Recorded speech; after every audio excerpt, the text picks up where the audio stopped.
नागरिक हूँ जिसके होठों में गंगा और हाथों में तिरंगा है। वो देश जो कभी सत्यम शिवम सुंदरम, कभी वंदे मातरम और कभी पंजाब सिंध गुजरात मराठा द्रविड़ उत्कल बंगाल है। मैं उस देश के नागरिक हूँ जो हर ठुकराए हुए की शरण स्थली बन जाता है और सात समंदर पार परदेशियों को भी भाई बहन कह के बुलाता है। यही प्रेम की पूज्य भूमि भारतवर्ष कहलाता है, भारतवर्ष कहलाता है। तो इसी भारतवर्ष की बेटी रिया सखरेलिया का અહીં उपस्थित परम सम्मानीय दरेक शिक्षक તેમજ મારા ભાઈઓ તથા બહેનો ને कोटि कोटि वंदन।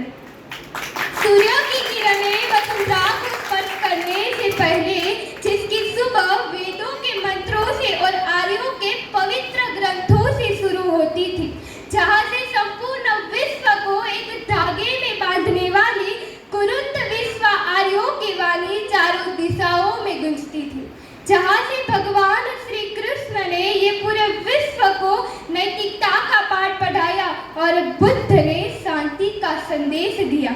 यही तो है हमारी भारत भूमि। इसलिए तो कहते हैं दुर्लभम भारत जन्मो।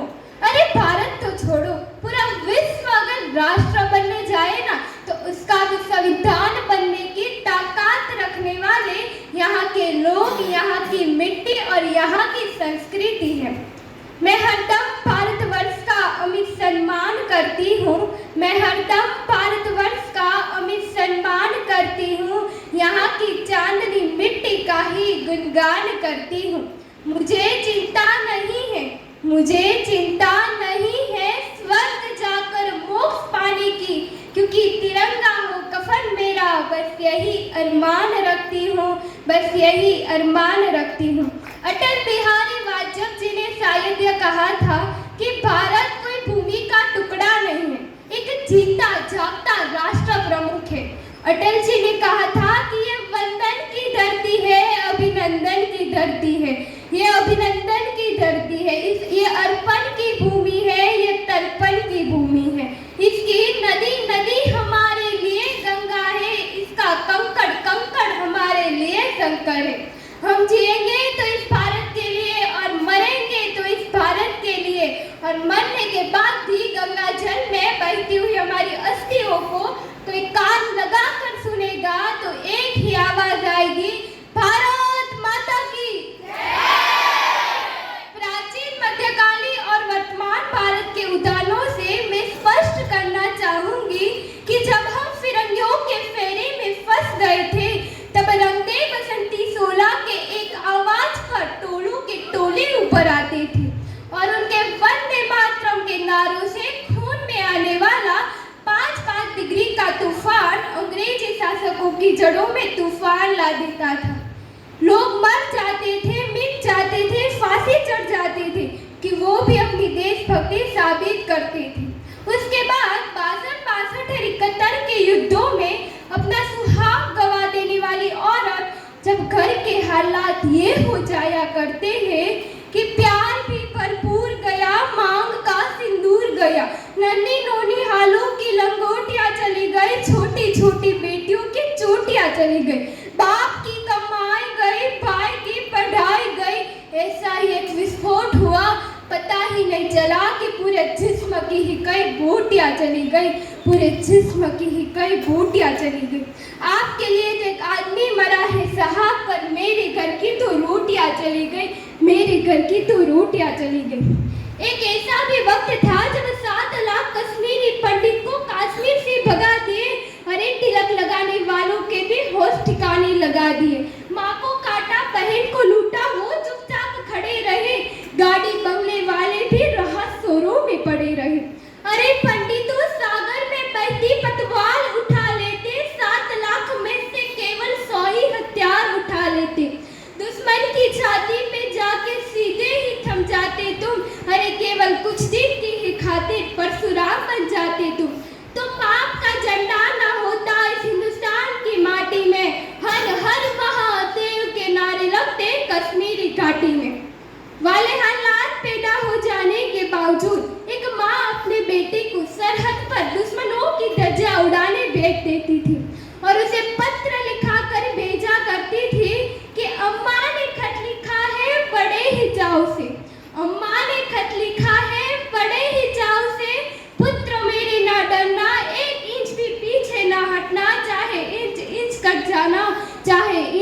कट जाना।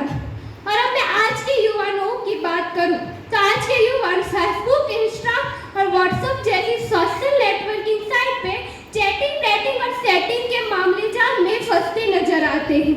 तकलीफ तो मुझे तब होती है जब आज का ये नौजवान कानों में हेडफोन लगाए तेजी से बाइक चलाते हुए ये भूल जाता है कि जिस धरती को वो रोदते हुए जा रहा है ना, उसका एक एक हिस्सा हासिल करने के लिए मेरे पूर्वजों ने खून की नदियां बहा दी थी। तकलीफ तो मुझे तब होती है जब आज का ये नौजवान जिसके कंधों पे जिम्मेदारी थी राष्ट्र को आगे बढ़ाने की और समाज की आशाओं को जोड़ कर रखने की, वही युवा पबजी गेम में डूबा और शराब में भिगा नजर आता है। देश को आज़ादी के नए अफसानों की जरूरत है। भगत आजाद जैसे आज़ादी के दीवानों की जरूरत है। भारत को फिर देशभक्त परवानों की जरूरत है। अकबर तो था आक्रमणकारी, उसे महान मत बताओ, वीर प्रताप की गुण गाओ। महाराणा के स्वाभिमान को ऐसे मत भूल जाओ। अकबर को महान बताना मक्कारी है, गद्दारी है। अपना प्रताप लाखों अकबरों पर अकेले भारी है। पानी न हो तो नदियां किस काम की, आंसू न हो तो आंखें किस काम की, दिल न हो तो धड़कन किस काम की। अगर हम वतन के काम न आए तो ये जिंदगी किस काम की, तो ये जिंदगी किस काम की। अपने देश, अपने समाज के लिए समर्पण का भाव है हमारी देशभक्ति, और हर देशद्रोही के जीवन पे आने वाला तूफान है हमारी सच्ची देशभक्ति, ताकि हर देशद्रोही यह समझ सके कि अगर तू परिंदा है तो ये आसमान तेरा है, अगर तू दरिंदा है तो ये शमशान तेरा है। भाईचारे से रहना है तो रहे जमीन पर, वरना ये कब्र भी तेरी है और ये कब्रिस्तान भी तेरा है।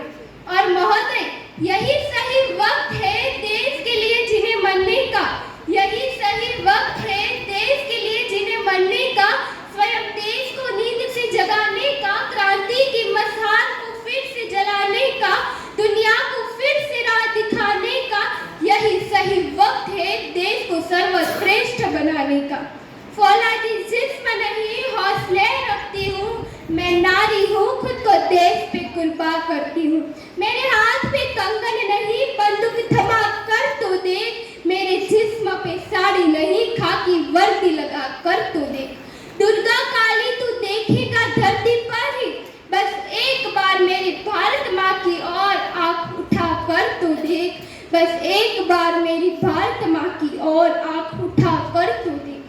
एक ऐसा भी वक्त था जब जलती रही नारियां जौहर में, बेटे फिर भी मौन थे। हमें सिखाया गया कि अकबर महान तो महाराणा प्रताप कौन थे। अरे, हमें सिखाया गया कि अकबर महान तो महाराणा प्रताप कौन थे। सड़ती रही सड़कों पर रासे गांधी फिर भी मौन थे। हमें सिखाया गया कि चरखे से आजादी आए तो फिर फांसी पे चढ़ने वाले वो 25-25 साल के नौजवान कौन थे। अरे, आज भी वो रसिया संग्रहालय में संजोकर रखी गई है जिसे गांधी जी अपने बकरे को बांधा करते थे। अरे, कहाँ गए वो रसिया जिसमें भगत सिंह, राजगुरु और सुखदेव हंसते हंसते झूले थे। हालात मुल्क देखकर रोया ना गया, हालात मुल्क देखकर रोया ना गया, कोशिश करी हजार फिर भी मुठक कर सोया ना गया, फिर भी मुठक कर सोया ना गया। 4 लाख झूले फांसी पर, करोड़ों ने लाठियां खाई थी। नेहरू एडविना के डिनर हुए, भूखी सुभाष की फौज टकराई थी। भीग गई थी भारत भूमि आंसू और लहू के सैलाब से, और बेशर्मों ने इतिहास में लिखा कि चरखे से आजादी आई थी। 1% भी भारतीयों के दिल में गांधी जी नहीं रहे थे। यकीन ना हो तो एक इंसान को थप्पड़ मार के देख लीजिए, सामने वाला नाथूराम विनायक गोडसे के राह पर ही दिखेगा। और अब मैं आज के भारतवर्ष की बात करूं तो आज के भारत में सबसे ज्यादा सुनने में आने वाले केस हो तो वो लव जिहाद के हैं। इसके बारे में मैं ज्यादा तो कुछ नहीं कहूंगी, लेकिन लड़कियों से कहूंगी कि प्रेम ही करना है तो अपने धर्म, संस्कृति और अपने चरित्र से कीजिए। आपकी मृत्यु भी गौरव गाथा बन जाएगी, अन्यथा अब्दुल और आफ्ताब से मोहब्बत करने पर 35 टुकड़ों में बिखर कर आएगी। और इस देश को परियों की नहीं, महिषासुर मर्दिनी की आवश्यकता है जो समय आने पर शस्त्र उठा सके और अकेला देश है जहाँ मिट्टी से बनी औरत को कपड़े पहनाकर देवी कहा जाता है और जिंदा औरत को निर्वस्त्र करके सड़कों पे घुमाया जाता है।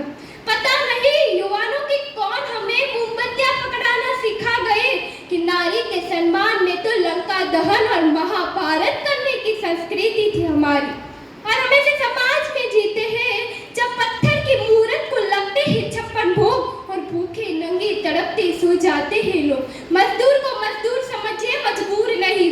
गरीब को काम दीजिए, दान नहीं। और दान देने का मन हो तो जीते जी रक्तदान दीजिए और मरने के बाद अंगदान देकर किसी मरते हुए को जीवन दान दीजिए। यही सच्ची देशभक्ति है। और हमारा राष्ट्र निर्माण तब तक संभव नहीं होगा जब तक एक नागरिक नैतिक रूप से सती, चारित्रिक रूप से भ्रष्ट, मानसिक रूप से दिवालिया, धार्मिक रूप से अंधा, राजनीतिक रूप